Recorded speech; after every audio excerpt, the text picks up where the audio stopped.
Okay, so I couldn't quite finish the whole thing in that last video, but this will for sure be the last one.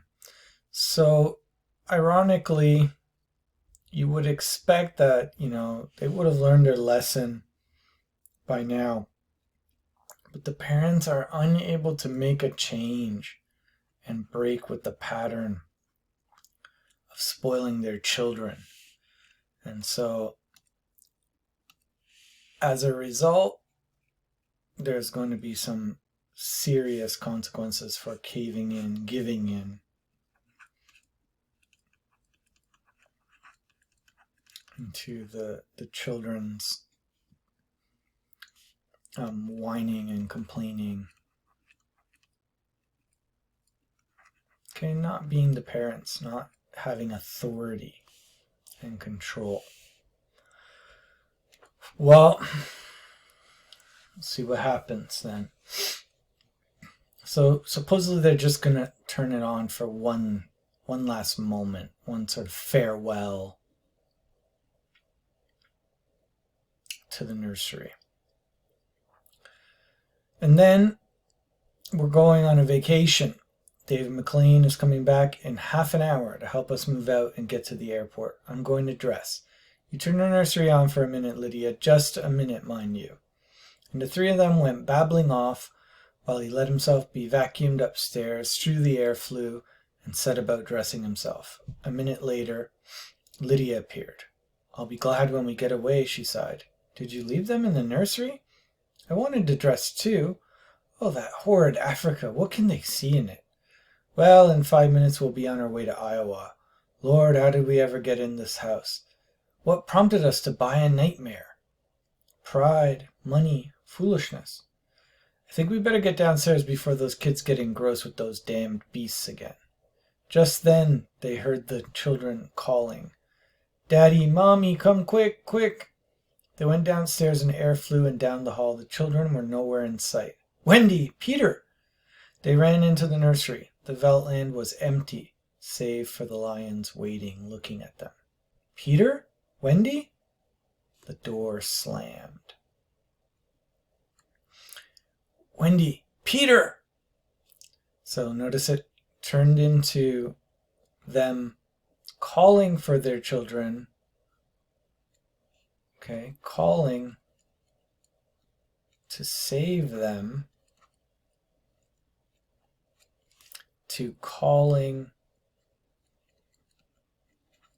to be saved by them. Who slammed the door? Obviously Wendy and Peter slammed the door. So notice who has the power. We have a role reversal. And we have a power reversal. How is that shown? Well, they have the power to open and close the door. And now the parents are the one trapped in the simulation. Who was trapped in the simulation before? Well, when Wendy and Peter were. The children were parentless in a way. And they were the ones trapped in it inside the nursery. How also they were trapped inside the nursery? Well, they were very immature. Their behavior for their age was extremely immature, like they were still babies in a nursery. But now the power has shifted. The parents are trapped. George Hadley and his wife whirled and ran back to the door. Open the door, cried George Hadley, trying the knob. Why, they've locked it from the outside. Peter! He beat at the open door. Open up! He heard Peter's voice outside against the door. Don't let them switch off the nursery and the house, he was saying. Mr. and Mrs. George Hadley beat at the door. Now don't be ridiculous, children. It's time to go. Mr. McLean will be here in a minute, and then they heard the sounds. The lions on 3 sides of them in the yellow veldt grass, padding through the dry straw, rumbling and roaring in their throats, the lions. Mr. Hadley looked at his wife, and they turned and looked back at the beasts edging slowly forward, crouching, tails stiff. Mr. and Mrs. Hadley screamed. And suddenly they realized why those other screams had sounded familiar. Which other screams? They heard these very familiar screams before. Why? It was their own voices they were hearing. So all those other times they heard those familiar screams, they were test demos of the murder. So they gave the lions the two objects, right? The wallet and the scarf. One from the mum, one from dad.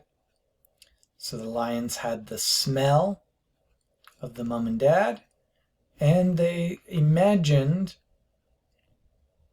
their mum and dad into the simulation, right? And the lions were killing them. They were always eating something. There was blood on the wallet and the scarf. Well, whose blood? Mom and dad. Right? So now they realize, but it's too late. Well, here I am, said Dave McLean in the nursery doorway. Oh, hello. He stared at the two children seated in the center of the open glade, eating a little picnic lunch. Beyond them was the waterhole and the yellow veldt land. Above was the hot sun. He began to perspire. Where are your father and mother? Children looked up and smiled. Oh, they'll be here directly. Good. We must get going. At a distance, Mr. McLean saw the lions fighting and clawing, and then quieting down to feed in silence under the shady trees. He squinted at the lions with his hand tip to his eyes. Now the lions were done feeding. They moved to the waterhole to drink. A shadow flickered over Mr. McLean's hot face. Many shadows flickered. The vultures were dropping down the blazing sky. A cup of tea? Asked Wendy in the silence. So, here's an ominous ending. The parents are dead, and at the beginning of the short story, a shadow from a vulture wing had flickered on George Hadley's face, and he ended up dying. So the fact that a vulture wing shadow is on Dave McLean's face means he's probably next. They're probably going to kill him too, so that there's no evidence that they killed their parents. Last thing I want to point out about the children's behavior, okay, drinking a cup of tea and having a little picnic while your parents get eaten alive by savage lions, the children have become beast-like, animal-like. Okay? How brutal, cruel, violent, careless. Okay, drinking tea and having a little picnic, this is like being civilized, especially for different cultures, having a cup of tea. Okay, they're not civilized anymore. They are like animals. They are like lions. They're in the hot sun and they're not even worried. They're just having tea, and he's sweating and feels strange being in the hot sun in the Veldt. But they have become dehumanized and they've fit into this setting now. It's like a natural setting for them. This brutal, wild, dangerous simulation. they fit right in there now. Through becoming like the program, they change their humanity, which kind of goes right back to Marshall McLuhan and the quote I gave you on the first video: the medium is the message. Medium is the message. There's a transformation that happens. Okay, this is a transforming word. It changes something.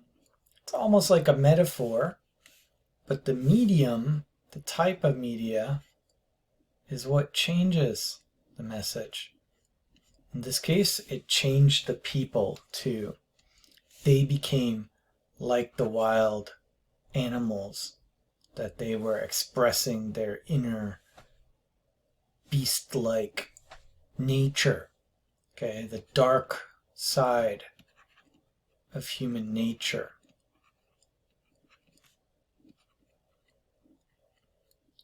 So what's Bradbury trying to teach us?